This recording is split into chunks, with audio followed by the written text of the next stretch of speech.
خلدون سنجاب هو أحد اللاجئين السوريين الذين يحتاجون لرعاية خاصة. بعد 3 سنوات أمضاها في لبنان تعرض خلالها لخطر الموت 5 مرات. أطلقت حملة مناصرة لجمع توقيع تطالب الحكومة البريطانية بمنح خلدون سنجاب حق اللجوء لإكمال علاجه، وهي حملة لاقت تجاوبا كبيرا.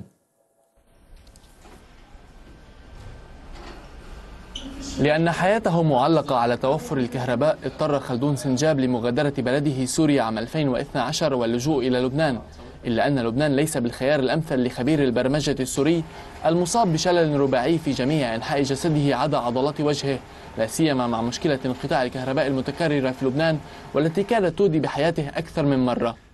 انقطاع الكهرباء وصلت قطعة وصلت عم تحرق له الأجهزة، والأجهزة منن يعني بالسهل فينا نجيبهم لأن المتوفرين، ولا كمان انه تكلفتهم نقدر عليها.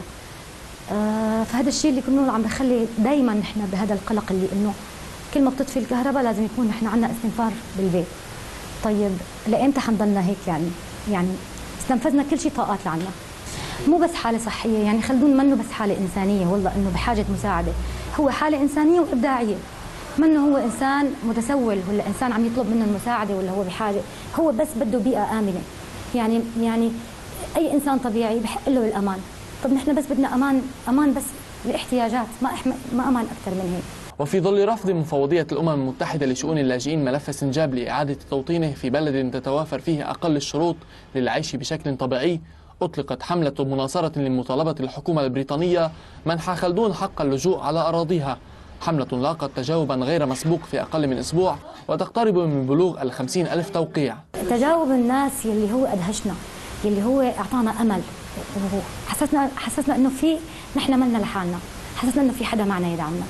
يعني أول يوم لثاني يوم كانت موقع فاز بلش بتارجت معين هو 10,000، خلال ساعتين بس وصلنا ل 10,000. خلدون يستحق هالفرصة ويستحق هذا الدعم.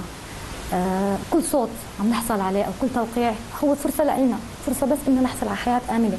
وليس الكهرباء فقط ما يحتاج له خلدون، بل الإنترنت أيضا لمواصلة عمله في البرمجة والتصميم الذي برع فيه مستخدما لسانه وشفتيه فقط. بإرادته الصلبة وتمسكه بالأمل يكمل خلدون حياته بعزم متخطيا كل الصعوبات والتحديات، متطلعا نحو الأفضل الذي قد يتحقق ربما في بريطانيا. ميثم قصير، التلفزيون العربي، بيروت. سيد فراس كيالي في جنيف، هل تتبنى المفوضية العليا حالات مؤثرة وصعبة للغاية مثل خلدون سنجاب؟ يعني طبعا ليس لدي معلومات تفصيلية عن حالة خلدون بالذات، ولكن سننظر بها. لكن لدينا هناك أكثر من 1,200,000 لاجئ مسجلين مع المفوضية في لبنان.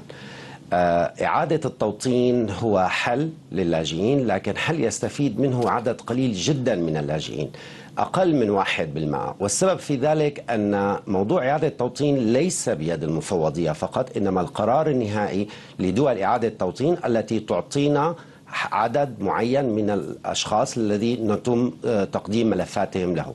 فالقرار النهائي بيد دول إعادة التوطين. 100 من اللاجئين عالميا وإن كان في الأزمة السورية. لكن يعني المفوضية في موضوع إعادة التوطين تقوم بتقديم طلبات الأشخاص الأكثر تأثرا والأكثر ضعفا. جميع اللاجئين يريدون أن يقدم طلباتهم لإعادة التوطين، لكن المفوضية تقوم بجدولة الأولويات.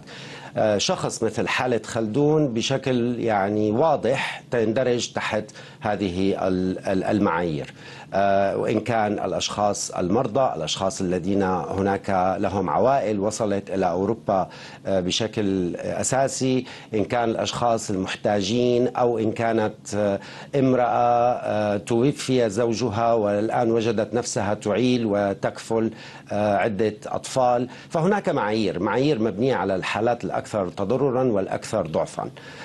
لكن بمرة أخرى إعادة التوطين هو حل يستفيد منه عدد قليل من اللاجئين، وهذا ما يدفع اللاجئين لأن يأخذوا زمام المبادرة بأيديهم ويخرجوا بأنفسهم إلى أوروبا.